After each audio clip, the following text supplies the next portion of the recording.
Previously on Hebrew Hits. You do need to know yourself, but not in the sense like, oh, I need to know my truth. You Mhm. need to know who we are at our core as a human race. It's a Mhm. universal truth that's true for everyone, everyone, everyone, Yes? everyone. It's So, how does one universal. unfold the truth, though?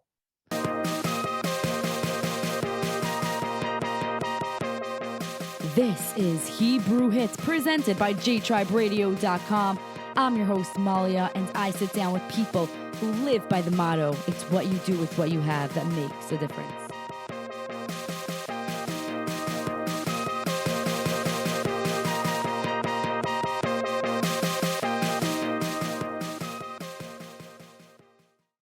The truth does not, you don't unfold it. You don't unfold It, the truth? Oh, no, man. it unfolds to you. If you're asking me, what can you do to learn more? Yeah. Well, the truth is, fundamentally, the only way you can realize or know anything new is by the divine bestowing upon you knowledge. I don't care how Mhm. much you study, you won't understand until the divine shows or opens your eyes to it. But you want to know what to do? Well, Yeah. read some books, watch some videos, get on a seminar, talk to other people who are learning about this and what they understand. Uh, uh, we have this. Uh, it's not like you're showing up to have it done to you, but pursue the knowledge. It's there to be learned. And I would be more than happy that someone from your audience would start to learn this and see it more deeply than I do. And I would Mhm. be more than happy to be their student. This is not about a hierarchy like I'm the Wow. guru, I'm the teacher. No, I just know like less than a drop. There's so much more, and the more people looking at this, well, I think there'll be more people discovering some things about it that could just blow my mind still, and my mind Yeah. continues to get blown, even though I've Wow. been teaching this week after week, day after day for 12 years. So, how would one come to your classes? Like, where do they, do they book a session with you? Is it private? Is there classes? How does it work? Somebody wants to Okay, know more so from the beginning though, like a starting beginner. yeah, so if people are interested in joining our beginner class, it's really just by we don't do any advertising. We Mhm. feel that this is too sacred to go around advertising and try to promote it. Where there's interest, we meet that interest. So if people contact us through the website and there's enough interest, which happens every few months, we'll do an introductory course. Okay. We do everything online since COVID um, came into What's the play. website? TwerskiWellness.com. That's Tversky with an I at the end of it.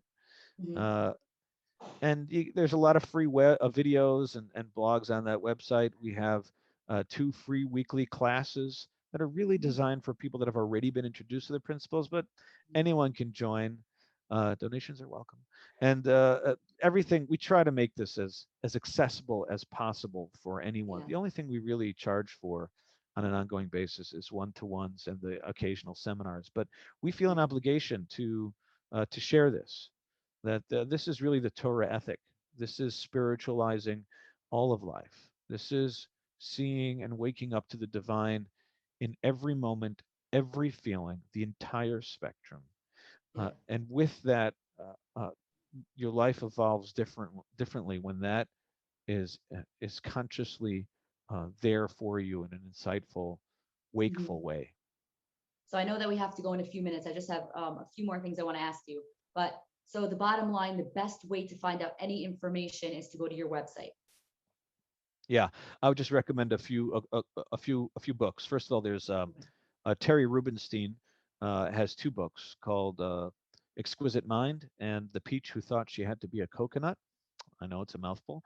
And Oh, there's a book by Toby Walzer, Walzer, called From Storm to Serenity. I think you read that book, correct? no, I didn't. No, Maybe the somebody was girl just, who sent me to you read it. oh, um, a lot of it's a very easy reading and it's fantastic. And for those who are a little bit more off the beaten path, just Google the internet, Amazon, anything Yeah. written by Sid Banks um, is really fantastic. But there are a lot of people talking about the principles out there. Yeah. And I don't endorse all of them. Oh, not Uh, all of them are ones that we should. no. So how would you know which one is the Oh, right one? you'll have to. I'm just saying you can go to whoever you want. If you're listening to somebody out there and you like him, well, listen to him. I'm just saying I don't endorse them all. Ah, Any three principles teacher who is telling you what to think, what to do, or what to say, if they're making a hierarchy out of human experience, they're out of bounds. We don't take that kind of direction from anyone but the Torah.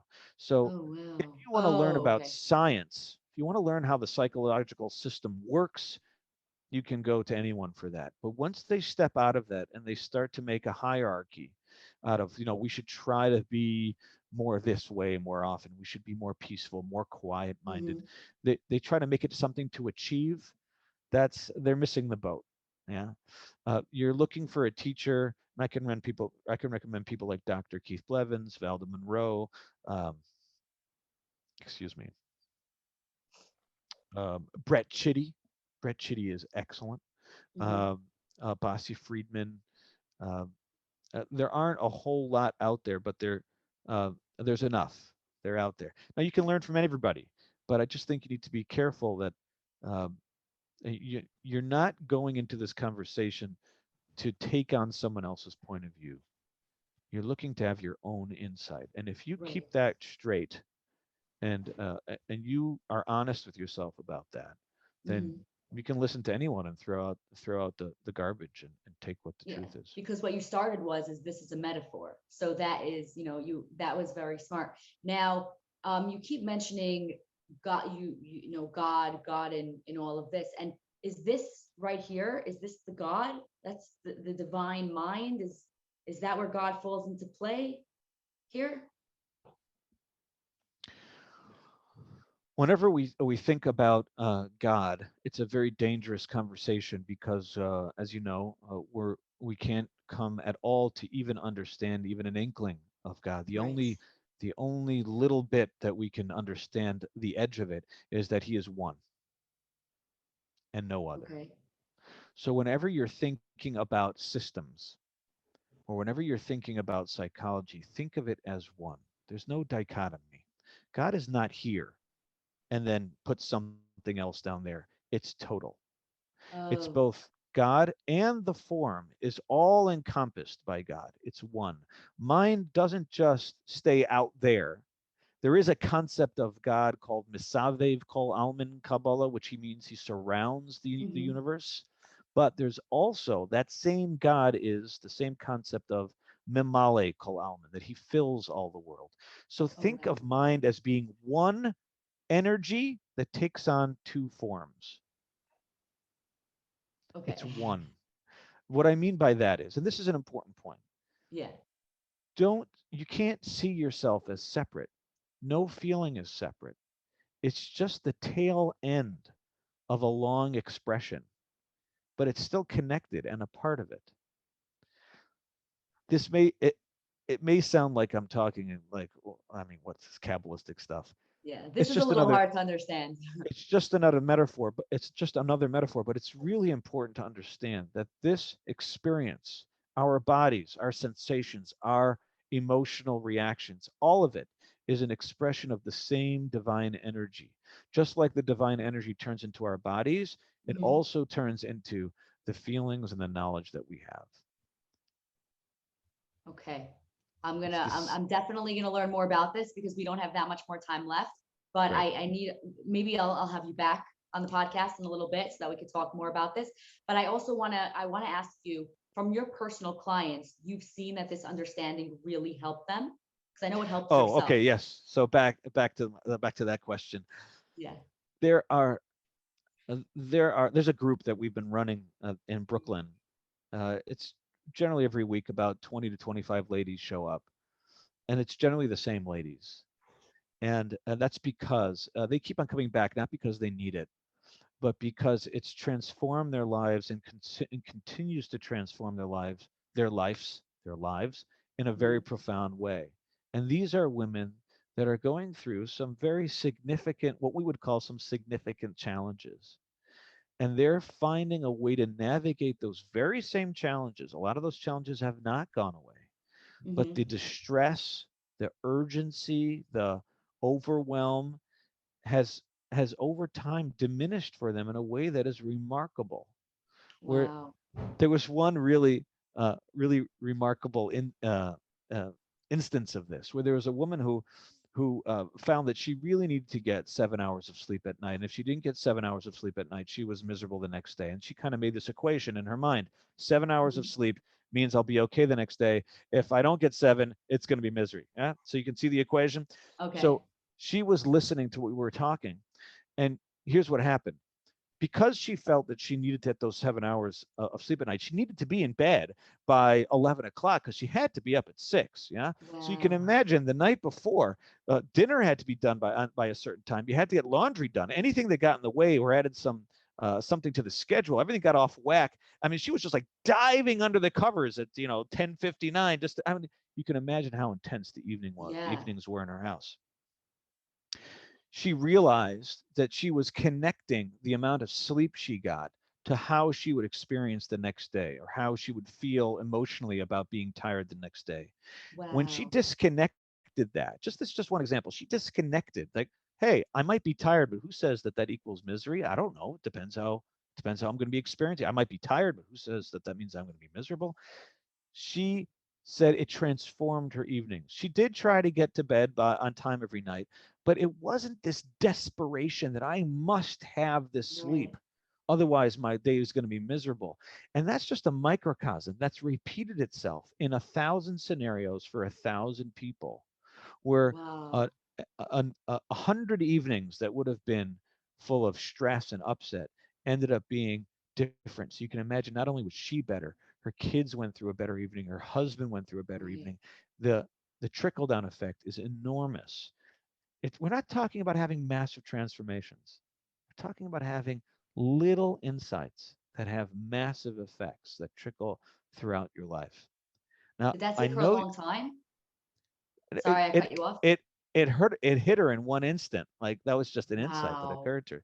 That's Wow. that had nothing to do with digging into the past, or sitting down and analyzing how quickly Right. her mother diapered her when she was 3 years old, or what happened in high school. We didn't have to do any. We don't do any of that. The answers don't lie in your past. The answers don't lie in getting a clearer picture of the trauma you went through. The Hmm. answers lie within uh, an insightful understanding of what you really are. And I think this will answer the one question that you were really excited to ask me, which is about forgiveness. Yes, I have it. I'm like waiting to ask you that. So go ahead, ask the question, just so I get it, I hear it correctly. Okay, so someone hurt you, someone pained you, right? And you are like, I don't want to be like, why? I'm the one that got hurt. Why in the world do I have to forgive? The person that then hurt you gets away with it. The person that hurt you, they could hurt you. They could do whatever they want. They could cause all this pain. And then you, at the end of the day, have to be the person who says, like, sort of not the nebuff, but like, sort of, yeah, like that type of person to say, like, oh, I forgive you for hurting me. Like, no, somebody who hurt you doesn't need to be forgiven when they exactly want that forgiveness. Somebody wants forgiveness. No, you need time. Take time, take a few years, take however long you need. But why is it always that the person could hurt you? They could do whatever they want, and then the person who was in the pain, that cried and went through all of that pain that they experienced, has to be the quote unquote sucker to say, oh, I forgive you. Mm, yeah, that's no fun. No. Uh, I would say not only is it fun, but it's not forgiveness at all. I'm just going to speak from my perspective of how I understand what forgiveness is. So some of the things that I'm saying may not resonate with the audience, or someone who believes there's or has a different definition of forgiveness. But my Okay. understanding is that forgiveness is a feeling that arises within somebody, that they find themselves able to no longer bear a grudge or judge someone for what they've done, even if what they've done is wrong. In fact, it's almost like a compassionate feeling. Mm. Forgiveness does not mean that you allow people to walk roughshod over you. It does not mean that you forgive a debt that's owed to you. It does not mean that you don't take someone to criminal court. Forgiveness means that I understand that if I had your thoughts, if I had your experience, who says that I wouldn't have acted the same way? I may have. People get very lost in the outside in world, in the outside in perspective. People do some really crazy stuff when they believe that hurting others or taking something that isn't theirs will bring them a better feeling. I also get lost in that idea. I can forgive that. That's innocent. I don't blame you for getting lost in that. I don't forgive the action, so to speak. Like, that's wrong. You Hmm. still shouldn't have done that. But I can understand what you are going through. And given that you're going through that, and I don't want you to steal from me or hurt me again, I'm going to do things to protect myself. Forgiving doesn't mean I'm going to stand next to you again so you could smack me again. That's not forgiveness. Oh, okay. Forgiveness is a deep feeling of understanding and compassion, like, oh, I know that if you were acting that way, there's some, it's not like you walk up to them like, oh, you must be really lost if you were acting that way. That's not it either, okay? Yeah. It's it's a feeling of I can relate to the innocence of getting lost in the dark and acting in an unbecoming way. I can relate to it because I do it too. I've been there. We're the Interesting. same, you and me. And that's something that can only arise organically, genuinely, authentically within the heart of a person. If you're not feeling it, stop beating yourself up. You just don't have it yet. So if someone Ah, comes to you okay. before Yom Kippur and says, "Will you Yes. forgive me?" So, well, yeah, yeah, I mochel you. You can say the words, "I mochel you," but you know in your heart you don't really feel that way yet. Don't beat Right. yourself up over that. It's not, you just don't have it yet. Right. Tshuva is the same thing. Tshuva is a feeling. You can't generate it. You can't make it up. You can't make up regret. Either you're there or you're not. So, do the things that you think will help you get there, like learning the books of ethics uh, Hmm. and hanging out with holy people and talking about loftier things. But ultimately, if that feeling's not showing up, you're just not there yet. And there's no shame in that. There's no shame in that. Right. And do you So feel that you have to actually tell the person, I forgive you? Or when you feel that feeling of forgiveness, it's done. Like you've moved on, even if that person keeps coming back to you and saying, please forgive me. Because Hashem says, person has to ask 3 times. And if they ask 3 times and you don't answer, that's what I was always told as a kid. And if the yeah, person doesn't forgive you after 3 times, then that's it. But I was speaking to a Rav recently, and he said, you do not have to forgive even 20 years down the line. Hashem is not expecting you to forgive until you are completely done. Once you're done, it's okay. It's just like revelation. It's just like a revelation that you're just like, oh, this is done. So do you agree with yeah. that? I think your Rav was kind of echoing what I'm saying. It's like you're not there till you're there. Yeah. And yes, the Rambam and I think it's brought in halacha even that someone should if try to find it in his heart at least by the third request. That's a halachic query and about what to say.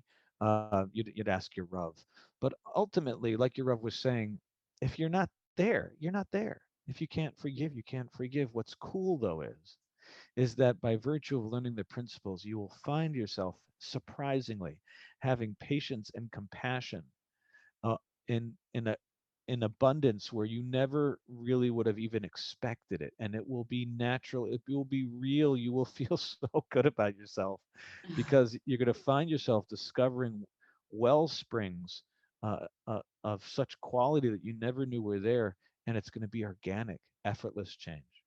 Wow. So it's not like you're going to have to work on forgiving the person. Once you learn these concepts and really have the insight, it will just happen naturally without having to like work on it. Like, oh, yes, I do forgive this person because of this. Like, you won't have to, it's not like a battle in your mind. Well, I think that the work that we do, whether it's learning the Sifrei Musar or um, you know trying to act as if you have that feeling already. That's the work you need to do, and to whatever degree that you've decided is your appropriate Mhm. hishtadlus. But there will be an understanding that despite your hishtadlus, despite your efforts, the actual feeling will show up from a different place. It doesn't flow from my behavior or my kind of um, trying to generate. I can't generate a feeling.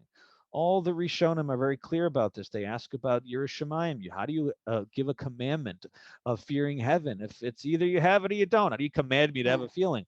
And many of the Sfarim that I've seen, people can email me privately if they want sources, are very clear that the mitzvah is not to have the feeling. The mitzvah is to pursue it. Learn the Sifrei Yiras Shamayim. Act as if you have Yiras Shamayim.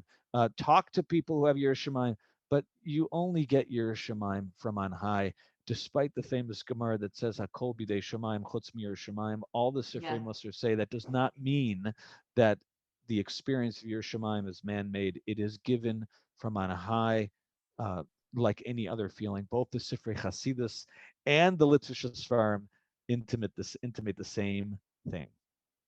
Wow. Thank you so much for sitting down with me. It has been such a pleasure. Like, I literally have so much knowledge now and so much value that you've given me when I'm going literally tonight, I'm going to go on your website and I'm definitely going to like checking it out, learning and checking out those books that you told us about because I'm really intrigued. Like I'm really, it seems like it just makes you more of you're dealing with those feelings, but a more calm person. So I appreciate you. Thank you so much. If people want to get in direct contact with you, is there a way for them to do so? Yes, they can email me at tzviwerther@gmail.com or Mhm. Twersky Wellness at gmail.com. We have an official at Twersky Wellness email address as well, but just Okay. do Twersky Wellness at Gmail. Uh, I am the only one who sees those emails, so if there's an issue of privacy or anything like that, even though it sounds like an institute with a big 10-story building, it's just me and a couple other people. We do everything online, and every time we run an Mhm. event, we rent a place. So it's really a close knit organization, and your information is absolutely private and protected. Amazing. Thank you so much. You just listened to the 48th episode of Hebrew Hits. That was Tzvi Werther. He is the leader of the Twersky Wellness Institute. I really appreciate having him on the show. Right now, if you liked what you just heard, go share this episode. Like this episode, comment. And again, if you have any questions, please leave them in the comment section below. I will be forwarding everything, all your questions, and hopefully, Tzvi will be able to answer them, for you as quickly as possible. We are also available on Instagram and Facebook at Hebrew_hits. Go hit that follow button. And again, subscribe to YouTube. We'll be back next week, same time, same place. Bye-bye.